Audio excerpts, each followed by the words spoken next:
ಪಾಂಡುಪುರ ಎಣ್ಣೆಹೊಳೆ ಕೊಪ್ಪಲು ಗ್ರಾಮದಲ್ಲಿ ಕಾವೇರಿ ಗೋಪಾಲಕರ ಸಮಿತಿಯ ವತಿಯಿಂದ ರಾಜ್ಯ ಮಟ್ಟದ ಅಧಿಕ ಹಾಲು ಕರೆಯುವ ಸ್ಪರ್ಧೆ ನಡೆಯಿತು.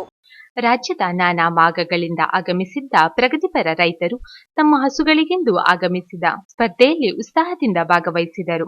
ಮೈಸೂರಿನ ಸಪ್ತಗಿರಿ ಫಾರಂನ ವ್ಯವಸ್ಥಾಪಕರಾದ ಅನಿಲ್ ಕುಮಾರ್ ಸ್ಪರ್ಧೆಯ ಪ್ರಥಮ ಬಹುಮಾನ 1 ಲಕ್ಷ ನಗದು ಹಣಕ್ಕೆ ಪ್ರಾಯೋಜಕರಾಗುವ ಜೊತೆಗೆ ಕಾರ್ಯಕ್ರಮದ ವೆಚ್ಚಕ್ಕೆ 1 ಲಕ್ಷ ರೂಪಾಯಿ ಹಣವನ್ನು ಕೊಡುಗೆಯಾಗಿ ನೀಡಿ ಗ್ರಾಮಸ್ಥರು ಹಾಗೂ ಅತಿಥಿಗಳ ಮೆಚ್ಚುಗೆಗೆ ಪಾತ್ರರಾದರು.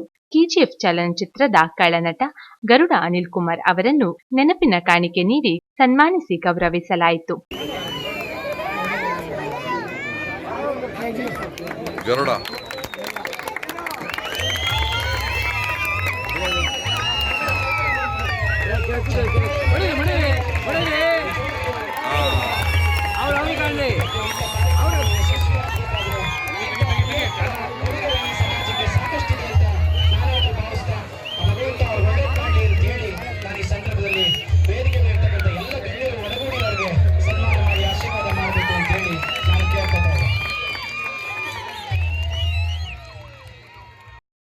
ಕಾರ್ಯಕ್ರಮದಲ್ಲಿ ಭಾಗವಹಿಸಿ ಸ್ಪರ್ಧೆಯಲ್ಲಿ ವಿಜೇತರಾದ ಗೋಪಾಲಕರಿಗೆ ಬಹುಮಾನ ವಿತರಿಸಿ ಮಾತನಾಡಿದ ಸಚಿವ ಡಾಕ್ಟರ್ ನಾರಾಯಣಗೌಡ, ಗೋಗಳ ಸಾಕಾಣಿಕೆ ಹಾಗೂ ಸಂರಕ್ಷಣೆ, ಕ್ಷೀರಕಾಂತ್ರಿಗೆ ಹಾಲು ಕರೆಯುವ ಸ್ಪರ್ಧೆಯು ಪ್ರೋತ್ಸಾಹದಾಯಕವಾಗಿದೆ.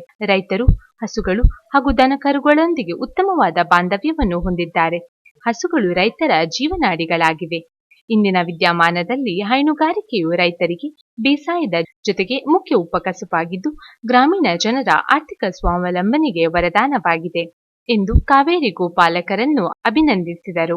ಈ ಸಂದರ್ಭದಲ್ಲಿ ಬಿಜೆಪಿ ಮುಖಂಡರಾದ ಡಾಕ್ಟರ್ ಸಿದ್ದರಾಮಯ್ಯ, ಎಚ್ಎನ್ ಮಂಜುನಾಥ್, ಆದರ್ಶ್ ಹೊನ್ನಪ್ಪ, ತಮ್ಮಣ್ಣ, ಪಾಂಡವಪುರ ತಾಲೂಕಿನ ಯುವ ಮುಖಂಡ ದೀಪು, ಬೆಂಗಳೂರು ಕೃಷ್ಣಮೂರ್ತಿ, ದಯಾನಂದ ಸೇರಿದಂತೆ ಮತ್ತಿತರ ಗಣ್ಯರು ಉಪಸ್ಥಿತರಿದ್ದರು.